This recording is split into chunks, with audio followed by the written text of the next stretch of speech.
Hello, welcome to Kitchen Basics 101, where I teach you the bare bone basics as if you've never cooked a day in your life from the perspective of a mom. Easy meat-free lasagna. I'll tag here my add meat to a jarred sauce spaghetti, and I'll maybe tag here also my homemade bolognese sauce. You could use either of those. Today we're just going to use a jar of ragu, but you can make homemade sauce, homemade marinara if you want to be meatless, a homemade bolognese. Lasagna is really assembly. It's like a labor of love just because it's like a little bit, time consuming, I would say. But lasagna is not really so much a cooking thing as an assembly thing. So I'm going to use some whole milk ricotta here. This is 15-ounce container of ricotta. I like whole milk. Can you use part skim? Sure, absolutely. You can use whatever ricotta you like, whatever brand you like, okay?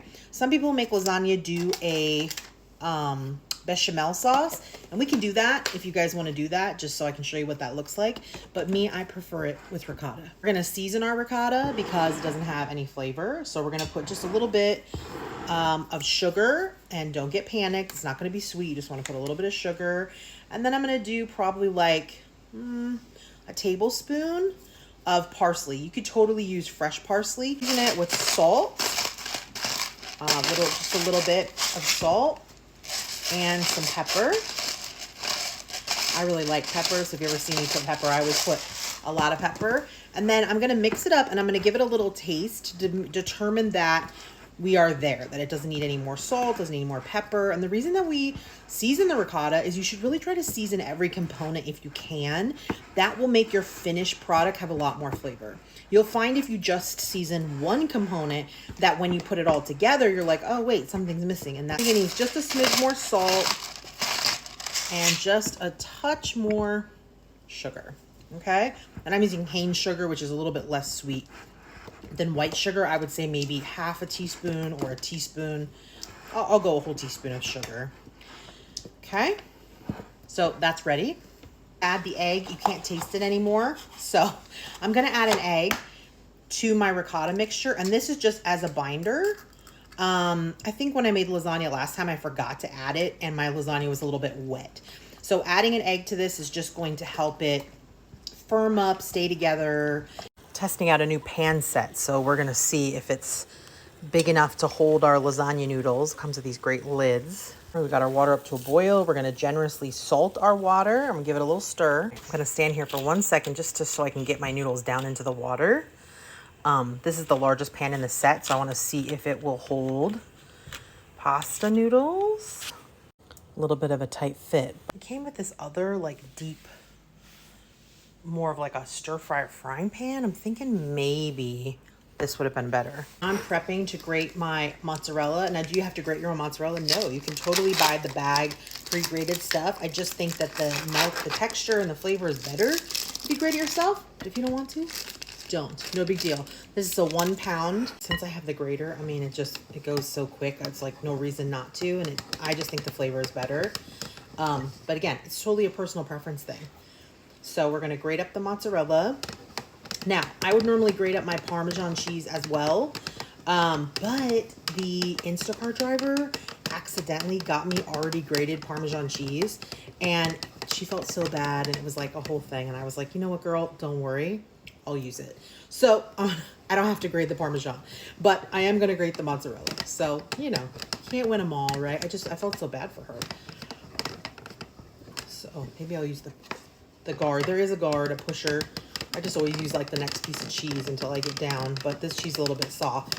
But you see how quickly and easily, and it's no effort. Like, it's not like difficult to spin or anything. I'm not huge on gadgets, but I think if a gadget changes the end product significantly, or it's a barrier between you doing it or not doing it, then sure, get the gadget, But most gadgets are unnecessary. You can do most things with a kitchen knife.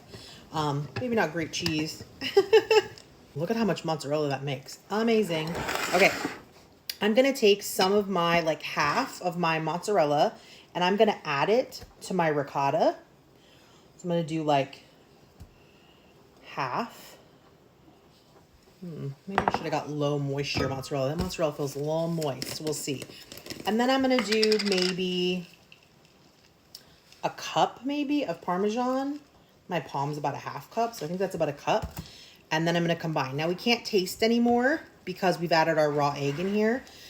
And honestly, you could sprinkle in between the layers. I just find it's easier if I'm spreading the goop to spread the goop with the cheese already incorporated. So that's just like a personal preference thing. Noodles just beeped that they were done, and I just wanted to show you, even though it was a tight fit before, like eventually the noodles did get down into the water. I like to cool my noodles on a baking sheet because I find that my noodles don't rip this way.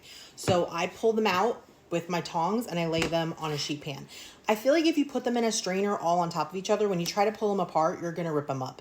And this way, like I don't even think I have a single ripped noodle, which is fantastic. You can also use the no cook noodles. I've never used them personally, so I can't speak to them, but people in my comments always say that they make like these noodles that you put it in the lasagna without even boiling the noodle. 13x9, this one's really deep and I love it. I've been trying to find one that's not like Christmas themed, but I haven't found one yet.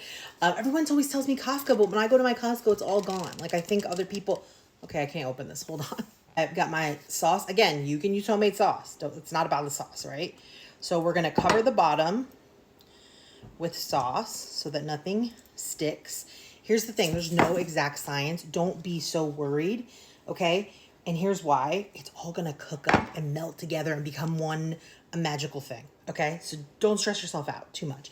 Oh, I missed a layer. I think last time I made it, I forgot to put sauce on the bottom before I started, or I forgot a layer. I don't know, something like that. And you know what? It tasted delicious, don't worry. So now I'm taking my noodles, which are warm, but semi-cooled, and I'm making a layer across the bottom of the pan. I'm giving them just a little bit of an overlap. But again, it doesn't matter. I promise it doesn't matter. Okay? I swear to you, don't stress yourself out about noodle placement or silly things like that. It doesn't matter. So I'm going to rip this one, or maybe I'll cut it to fit in the end here. So that's basically where I'm at, right? I've got sauce and I've got noodles. We do a layer of our goop. And like I said, we already incorporated the cheese into this. So we don't have to do goop and then cheese because the cheese is already in here. Now, if you spread it really aggressively, you're gonna lift all these noodles up. So what I do is I just do some glops. Glop here, glop there, right? Just know that when it melts, it's all gonna become part of one thing. And then gently, carefully, I try to spread it just a little bit out. But even if you didn't spread it, it's gonna melt and it's gonna spread. And you're gonna put more layers on top and that's gonna compress it and it's all gonna get on everything, I promise, okay? It doesn't have to look perfect. And another layer of goop. Basically, I'm gonna use all the goop this time, so I'm gonna have 2 big goop layers. Sometimes I might have 3, who knows? Again, it doesn't matter. It's not a perfect science here. And then we're gonna put sauce, and then we're gonna put the last layer of noodles. Okay, if I had sauce left, I'd put a little sauce, but I don't. So for my last layer, I'm gonna put the rest of my mozzarella that I didn't include, and then I'm gonna sprinkle with some more Parmesan. I don't like any burnt bits. You could cover this in tin foil. That's not something I do. I'm gonna put this in a preheated 350, 375 oven. I ended up doing like 45-ish minutes, but like, look at this molten deliciousness. Definitely have to wait like 10 minutes for this to cool before you spoon it out of here, or you're just asking for trouble. The first piece is always the hardest to get out, but guess what? Even if it's messy, it's still gonna taste good, okay? And this cheese is like so stringy that it's not that easy to get out.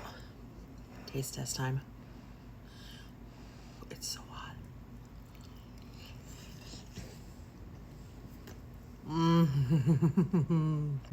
This tastes just like my stuffed shells. It's essentially the same recipe with a different noodle.